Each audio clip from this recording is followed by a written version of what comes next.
కోరుకున్న జీవిత భాగస్వామిని పొందేందుకు కాత్యాయని మంత్రం. అందరికీ నమస్కారం.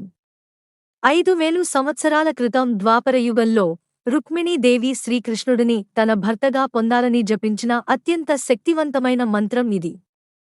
ఈ మంత్రాన్ని నిష్ఠతో జపిస్తే మీరు కోరుకున్నట్లుగా మంచి జీవిత భాగస్వామి లభిస్తారు. జపించే విధానం: ఉదయాన్నే స్నానం చేసి శుచిగా పూజాగదిలో ఈ మంత్రాన్ని 108 సార్లు జపించాలి.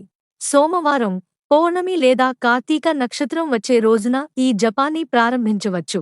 ఈ రోజుల్లో కాత్యాయని దేవికి మల్లెపూలు, నెయ్యి దీపం సమర్పించి పాల పాయసం నైవేద్యంగా పెట్టాలి. ఇలా క్రమం తప్పకుండా చేస్తే ఖచ్చితంగా మీరు ఇష్టపడే జీవిత భాగస్వామి మీకు లభిస్తారు. మంత్ర కాత్యాయని మహామాయే మహాయోగిన్య ధీశ్వరి నందగోపసుతం దేవీ పతిం మే కురుతే నమః.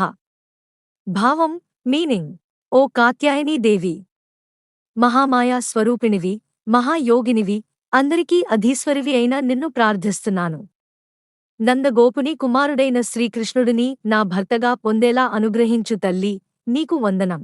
అందరికీ ధన్యవాదాలు.